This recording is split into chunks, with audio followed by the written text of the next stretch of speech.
Good morning everyone. ये fifth lecture है fundamental agronomy का।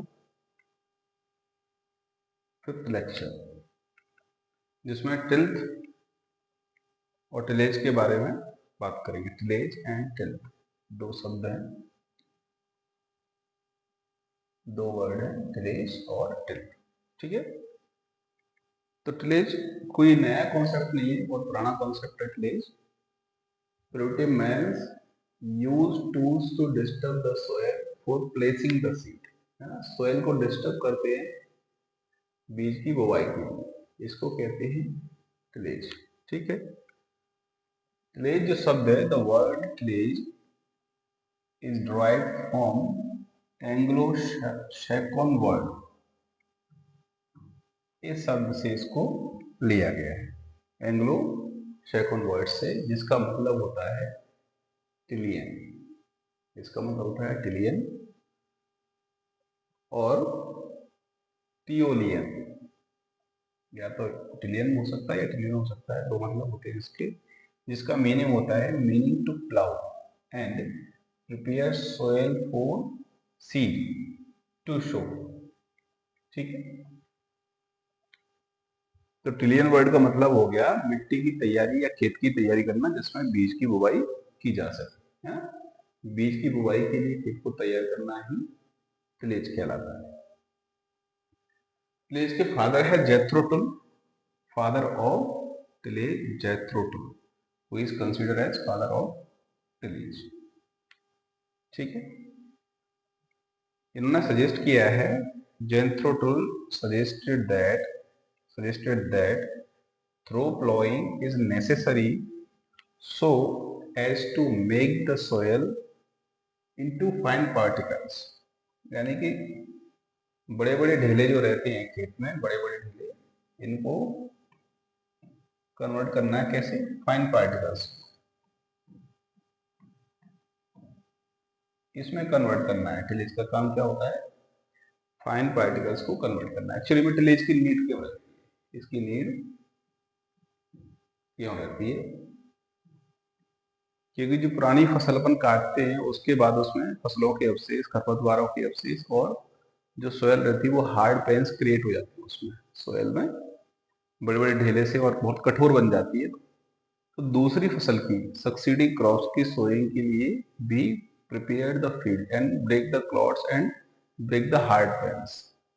उन ढेलों को और उन कठोर जो परत बनती है उनको तोड़कर दूसरी फसल की बुवाई के लिए अपन खेत को तैयार करते हैं, इसीलिए टिलेज की आवश्यकता पड़ती है।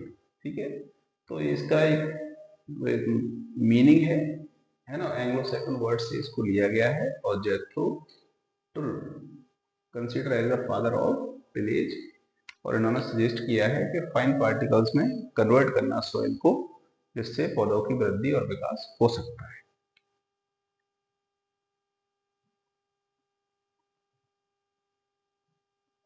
इसके बाद है इसकी डेफिनेशन।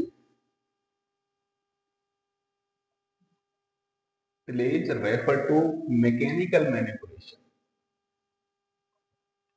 क्या है mechanic? It is the mechanical manipulation of the soil with the tools and implements so as to create favorable soil condition for better seed germination and subsequent growth of the crops।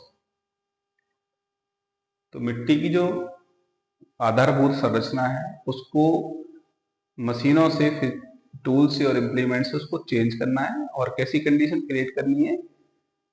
Favourable soil condition create करनी है जिससे उसमें बीज आसानी से, seed आसानी से अंकुरित हो सके। ऐसी कंडीशन क्रिएट करनी है और आगे की बढ़वार के लिए भी फसल को सहायता करेगी। है ना, तो ये इसका मतलब है टिलेज का। It is the mechanical manipulation of the soil with the tools और इम्प्लीमेंट्स, है ना, for the create of the good या better condition of the soil for seed germination. ये हो गया यहाँ पर टिलेज का डेफिनेशन कंप्लीट। अब एक वर्ड और आता है, वो है टिल्थ। टिल्थ क्या होता है? This is the good physical condition of the soil. It is the good physical condition of the soil. Good physical condition कैसी होती है? जिसमें ऐसी कंडीशन जो मिट्टी भुरभुरी हो, लूज सॉइल, फाइबर सॉइल, जिसमें एयरी हो, जिसमें हवा का आदान प्रदान आसानी से होता हो, पाउडर फॉर्म में हो या ग्रेनुल फॉर्म में हो या क्रम्बली फॉर्म में हो, ऐसी कंडीशन, और जिसमें सही मात्रा में मॉइस्चर कंडीशन हो, मॉइस्चर कंटेंट, ऐसी मिट्टी को कहते हैं टिल्थ कहते हैं या गुड फिजिकल कंडीशन कहते हैं. ठीक है. किस लिए चाहिए सब अपन को? इसको अपन को चाहिए सीड जर्मिनेशन के लिए, फॉर सीड जर्मिनेशन और स्प्राउटिंग ऑफ द सीड्स. तो ये टिल्थ का मतलब होता है. टिल्थ क्या है? It is the good physical condition of the soil. इतना सा है बस. Good physical condition of the soil resulting from the tillage. यानी कि आप खेत की तैयारी करेंगे तो जो बड़े बड़े ढेले थे वो सब टूट के कैसे फाइन पार्टिकल्स में कन्वर्ट हो जाएंगे, और उसी कंडीशन को कहते हैं टिल्थ कंडीशन. तो ये दो कॉन्सेप्ट अपन ने भी यहाँ पे समझे हैं.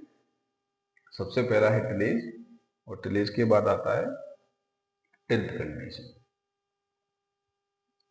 टिल्थ जो है दो टाइप का होता है. Tilth it is divided in two parts. First one is the fine tilth, second one is the course tilth. Fine जैसा कि आपको समझ रहा हो, फाइन यानी कि ऐसी पाउडरी कंडीशन या भुरभुरी मृदा जो पाउडर के रूप में बन जाती है, उस कंडीशन को कहते हैं, क्या कहते हैं? टिल्थ. फाइन टिल्थ कहते हैं, फाइन टिल्थ. और कोर्स टिल्थ होती है refer to the rough cloddy condition of the soil. तो जब अपन खेत की तैयारी करते हैं तो दो ही परिस्थितियां क्रिएट होती है. सबसे फर्स्ट हो गया, या तो बहुत छोटे छोटे पार्टिकल्स यानी कि मिट्टी जो है पाउडर की अवस्था में हो जाती है ना, या फिर उसमें बड़े बड़े ढेले बनते हैं. अब जो फाइन टिल्थ और कोर्स टिल्थ वो अपन तैयार करते हैं फसलों की बीज की आकार के आधार पर. जैसे कि यहाँ पर दिया है fine seed bed is required for the small grain seeds like ragi, onion, बरसीन, टोबैको. जिन फसलों के बीज आकार में बहुत छोटे होते हैं उनके लिए हम फाइन सीड बेड तैयार करते हैं, जिससे उनका बीज मिट्टी के कांटेक्ट में प्रॉपर आ सके और उसको सही समय पर पानी और पोषक तत्व मिल सकते हैं, जिससे उसकी वृद्धि हो सके, है ना. और कोर्स सीड बेड जो होते हैं, बड़े ढेले वाली संरचना, हम कौन सी फसलों के लिए करते हैं? जो गोल्ड ग्रेन सीड है, जो बड़ी दाने उनके रहते हैं, जैसे कॉटन है, सोरगम है, चना है ना. इन सभी फसलों के लिए हम कैसे करते हैं? कोर्स सीड बेड तैयारी करते हैं. इसीलिए हम कहते हैं कि जितनी भी दलहनी फसलें हैं या जो तेल वाली फसलें हैं, ऑयल सीड क्रॉप्स हैं, उनके लिए हम रफ खेत की तैयारी करते हैं ना, बहुत ज्यादा उसमें जुताई गुड़ाई की आवश्यकता नहीं रहती. तो ये हो गया तीन कॉन्सेप्ट अपन ने पढ़ लिए अभी. टिलेज, टिल्थ और टाइप ऑफ टिल्थ. कौन कौन से प्रकार के हैं? दो ही प्रकार के हैं.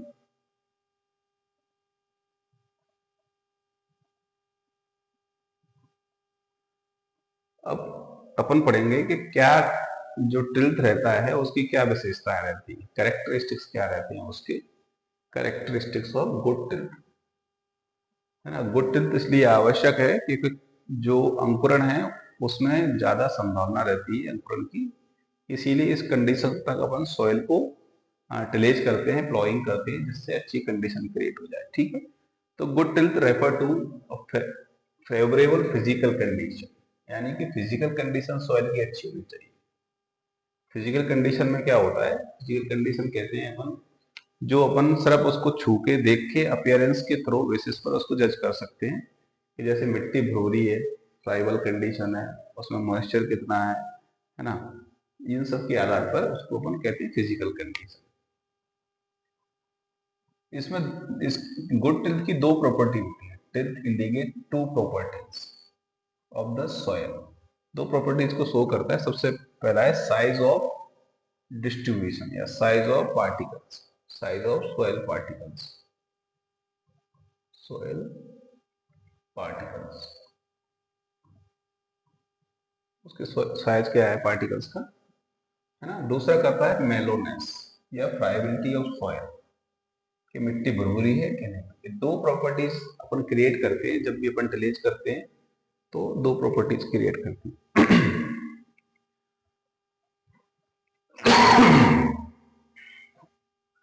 तो सॉइल डिस्ट्रीब्यूशन का जो साइज है वो क्या है, higher percentage of larger aggregates with size about 5 mm। अगर किसी की मृदा के कणों का आकार 5 mm से ज्यादा है तो ऐसी डायमीटर वाली मिट्टी किसके लिए आवश्यक है, it is necessary for the irrigated agriculture. एक पॉइंट यहां खत्म हो जाता है। साइज डिस्ट्रीब्यूशन के बारे में दो बातें हैं। अगर 5 mm से किसी भी मृदा का पार्टिकल्स वो अगर ज्यादा है तो it is suitable for the irrigated agriculture, while higher percentage of smaller aggregates, अगर छोटे आकार की मिट्टी का साइज है कितना, 1 से 2 mm वाली मिट्टी है, तो this type of soil particles suitable for the rainfed agriculture. ठीक है, तो साइज डिस्ट्रीब्यूशन ऑफ एग्रीगेट्स के आधार पर दो तरीके के एग्रीगेट्स होते हैं, एक होते हैं 5 mm के और एक होते हैं 1 से 2 mm के, है ना। अगर 5 mm के पार्टिकल्स हैं तो it is suitable for the irrigate condition, सिंचित क्षेत्रों की कृषि के लिए इस टाइप के एग्रीगेट्स जो है आवश्यक हैं। और जहां पर 1 से 2 mm के साइज है सॉइल के पार्टिकल्स के, वो रेनफेड एग्रीकल्चर, वर्षा आधारित खेती के लिए ऐसे मिट्टी आवश्यक है। फिर है मेलोनेस। मेलोनेस क्या होती है, यानी कि फ्राइबल कंडीशन, मिट्टी भुरभुरी है कि नहीं, इस कंडीशन को कहते हैं फ्राइबिलिटी ऑफ द सॉइल, मिट्टी भुरभुरी है कि नहीं। Is that property of soil by which the clods when dry become more crumbly, है ना। जब मिट्टी सूखती है तो उसमें क्या कंडीशन बनती है, तो good soil with good tilth is quite porous, ऐसी मिट्टी होगी जिसमें आराम से हवा और पानी का आना जाना हो सकता है, एंड हैज फ्री ड्राइनेस, और कैसी होगी, जो आराम से पानी का निकास कर सकती है। जो अच्छी मिट्टी रहती है उसमें पानी बहुत आराम से पास हो जाता है इजीली, है ना। और जो मिट्टी बहुत चिकनी रहती है और जिनमें जल भराव की स्थिति हो जाती है वो पानी को होल्ड रखती है और पानी भरा रहता है काफी समय तक। तो कैसी अच्छी कंडीशन है, जो इजीली पानी को एब्जॉर्ब करे और इजीली उसको ड्रेन कर दे। The capillary and non capillary pores should be equal portion, जो मिट्टी में रंध्र रहते हैं, कैपिलरी रंध्र और नॉन कैपिलरी रंध्र, वो सब क्या रहे, इक्वल पोर्शन में रहते हैं, उसको कहते हैं अपन अच्छी मृदा, है ना। उसमें क्या होगा, sufficient amount of water and free air is retain respectively. अगर किसी भी मिट्टी में दोनों प्रकार के पोर्स हैं, है ना, capillary pores and non capillary pores, तो क्या होगा इसमें, the sufficient amount of water and air is retain, मतलब हवा और पानी का अनुपात जो रहता है 25% हवा रहती है मिट्टी में और 25% पानी रहता है। इन दोनों का अनुपात अगर बराबर है तो कोई भी मिट्टी को अपन एक आइडियल सॉइल मानते हैं। तो ये हो गया कुछ करेक्टरिस्टिक्स हो गए गुड टिल्थ के।